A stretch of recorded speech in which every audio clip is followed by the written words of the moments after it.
I think it's only appropriate to start this video off with thank you guys so much for checking out yesterday's video talking about Zepla's Final Fantasy XIV as the worst expansion that she's played. And there's been so many really good comments, and I thought I'd follow that video up with this, highlighting some of your comments today, and overall just having hopefully a better and more productive discussion and conversation as it relates to the future of Final Fantasy XIV, as it relates to Dawn Trail, and as it relates to the players' want to play. And I see that a lot in the comments. I don't know if you specifically echo that, but the wanting to play, but running into, well, I've pretty much done everything else and now I'm hungry for more. I think it's a good sign to want to play this game, and then the question ends up being is that what could the developers do?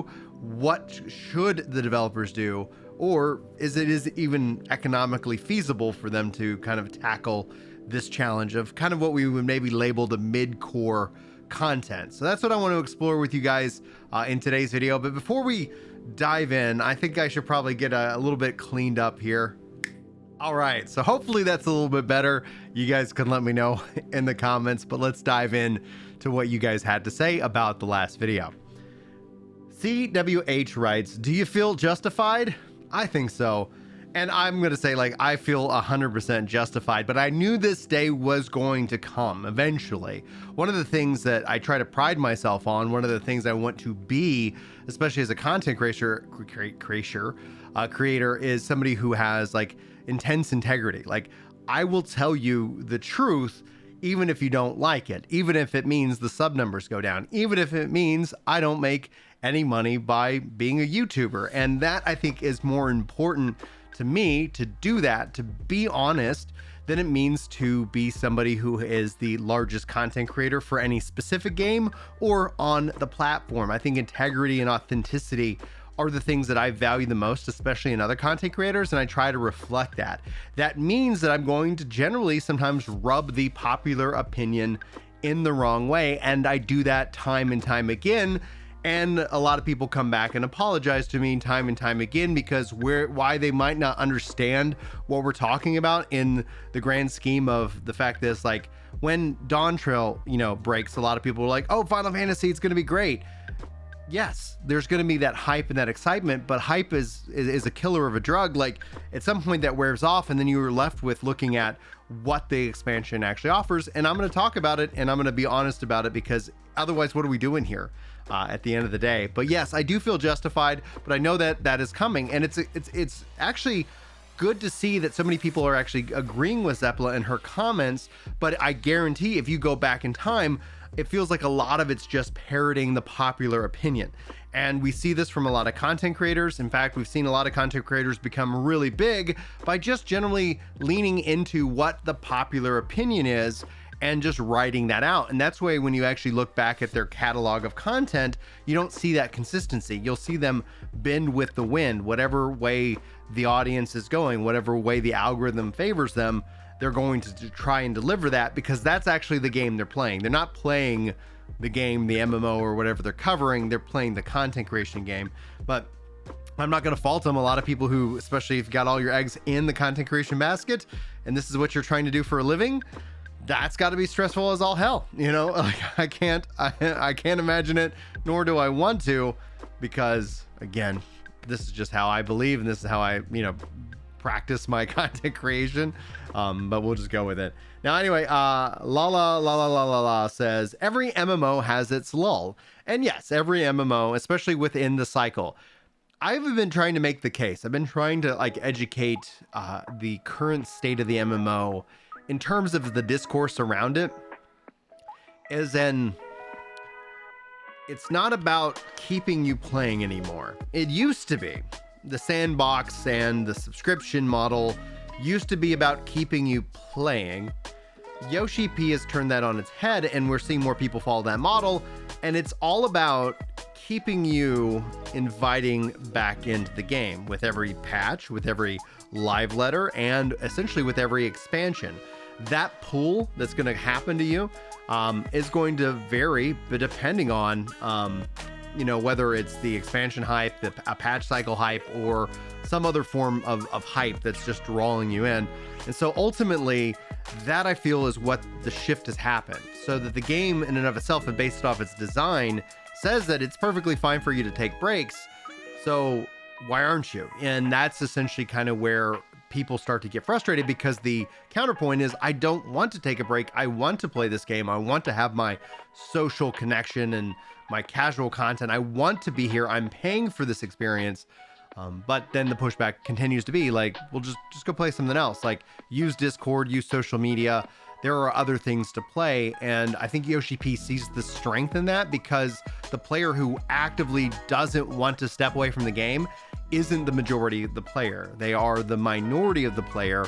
And when it comes to the business decision and deciding what is best for the overall game and community's health in the long run, it is to encourage you to go check out other games. And this year alone has been incredible for other games. In fact, we just saw Lama Todd announce that he's stepping away from Final Fantasy XIV.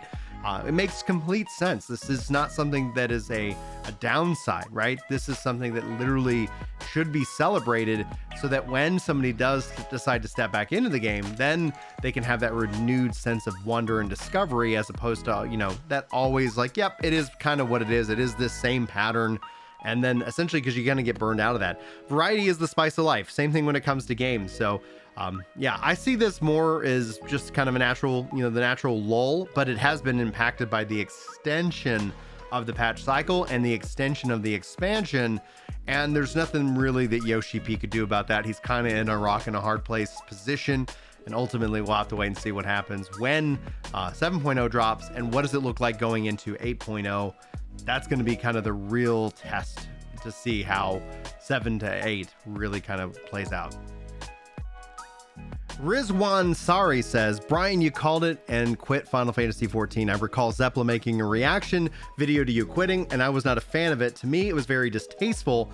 Now they quit due to similar reasons. Now, Cosmos follows this up, says Zepla's complaint there was no relic zone and no mid-core content. Brian's complaint is New World is better because it has better gearing.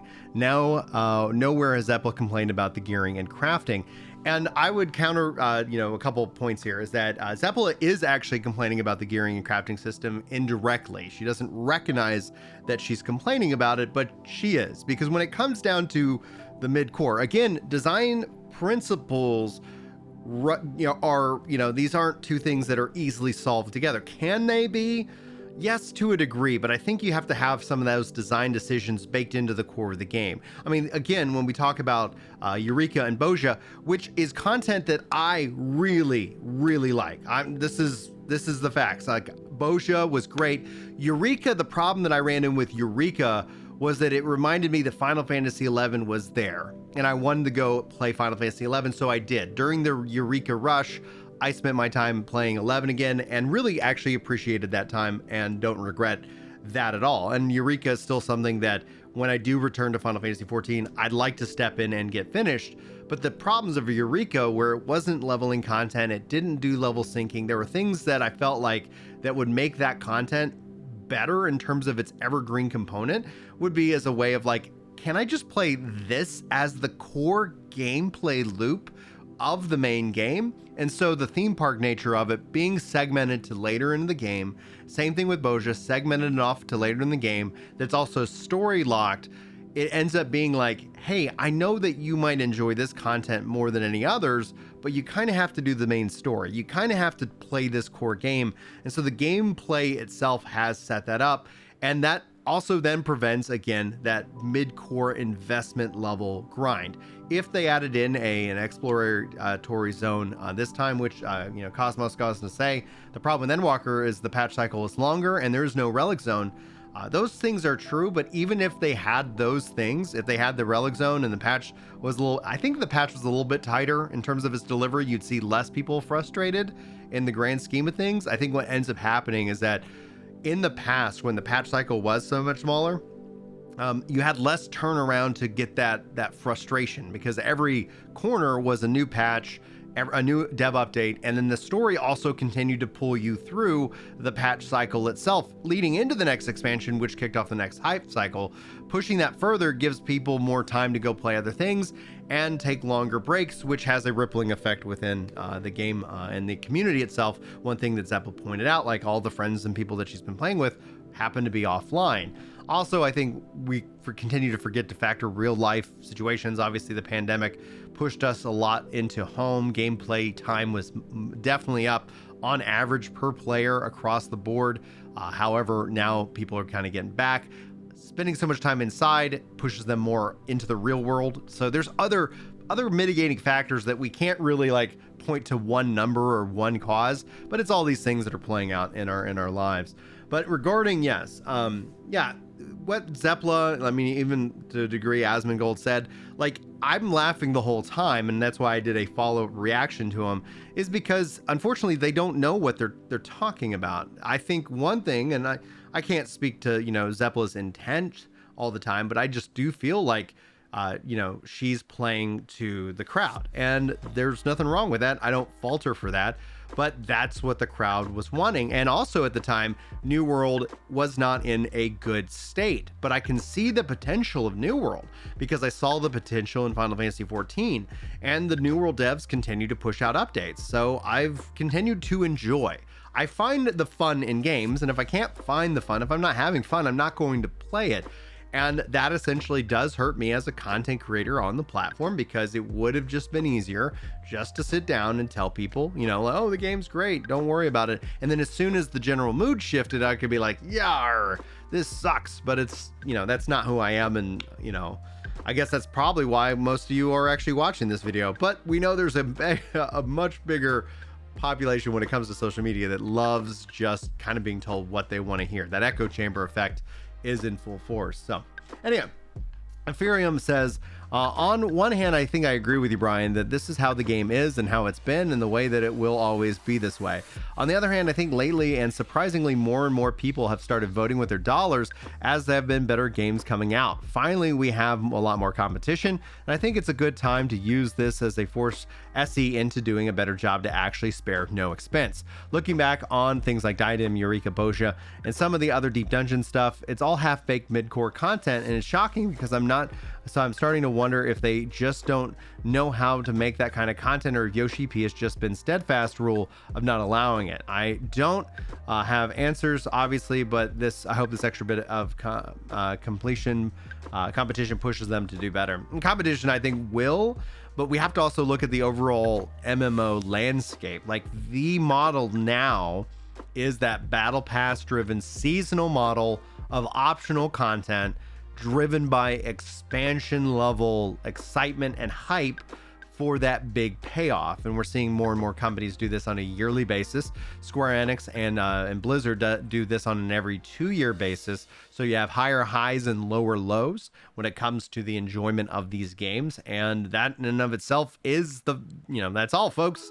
Because you have to look at the risk and what the market will bear in terms of its overall operating cost. Sandbox is much cheaper, but it requires more from the player. And at the end of the day, the majority of players would rather jump in, look at a list of things and tasks to do, and mindlessly grind them out in a casual or a mid-core way. Now, I am not sitting here and going to advocate that this is an impossibility and nobody should attempt to try it.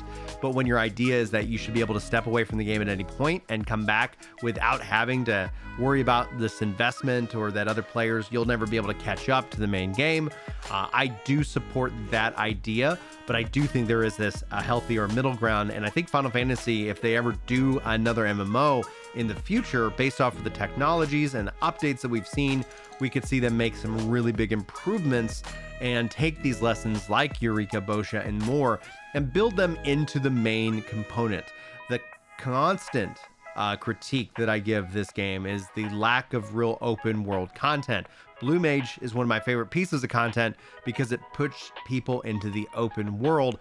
It makes the game inherently feel way more social as opposed to the instance simulator that we have with WoW and with Final Fantasy XIV. It's not that you can't have instance content, but that is the be-all end-all. And with Boscia and Eureka, it's another instance content, and the reason ends up being just a mathematical equation. If you design open world content, you need to have people in the open world to do that content. Otherwise, it's impossible for a solo player to do, and that has them step away. So the The solutions are there, but they take a lot of work. And being that Final Fantasy XIV wasn't designed to solve those problems, it means that they have to spend an exorbitant amount of time to correct those problems. And that's a lot of time and content that we're not getting, where the majority of the people, the paying customer, is like, I'd love to have more raids. I'd love to have more exploratory zones. I'd love to have more of these things. Give me more, please.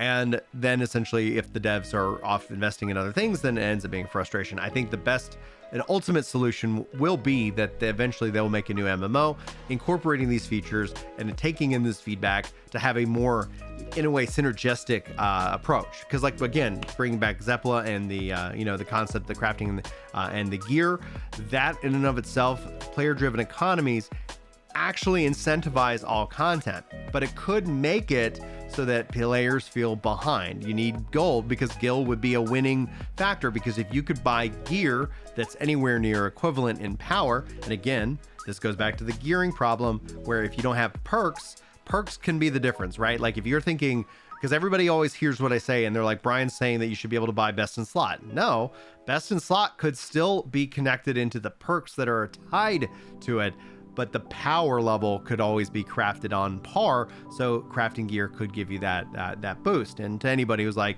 but you don't need crafted gear, that power gear to complete the content, you completely miss the point. What players want is that level and that feeling of progression, a feeling of getting stronger. And then a perk system would solve for that. But that then creates the problem of coming back to the game, and the game is designed to bring you back in as a part of the main story, which is what we see time and time again.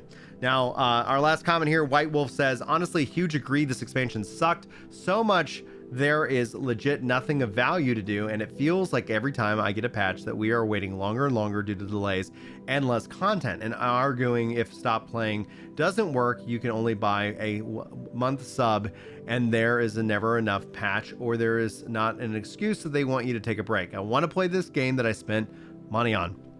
And I think essentially, like when it comes to the concept of delays, I'd push back on that word. I think it's the perceived delay, because Yoshi P communicated that they were going to a 4-month cycle as opposed to a 3-ish, and it ends up being kind of like a 4-ish month cycle. And Chris has put together a killer spreadsheet that pretty much predicts all of the dates as they fall in, into the system. So all of those things connected and concern ends up looking at saying, yeah, there is no solution. There's nothing I can give you other than, hey guys, there's some really other good MMOs out there. If that's what you're looking for, I really recommend New World. Wayfinder is also a lot of fun. I've been enjoying playing that. I'm enjoying the hell out of Starfield. Like, there's a lot of things that I'm enjoying, and I've been able to enjoy this year, especially both taking, my stepping back from Final Fantasy and not feeling this pressure to play it, and then using that time to work out, to focus in on my health and so much more, which is all, has been the absolute positive in all of this. But this video has been absolutely long enough. I do hope that you got something good out of it. Thank you guys so much for your comments. Keep them coming. We'll keep the videos rolling out for you guys to hopefully give you a good positive discussion in your feed as often as we can. Chris is he's trying to budget time for his his content making, so hopefully you'll start to see more Chris as well. But you never know with Chris. He has seasons of content making and disappearing, and so we're back into that whole structure for now. But anyway, thank you guys for being here. Hopefully you enjoyed. Hopefully I'll see you next time, but until then, take care.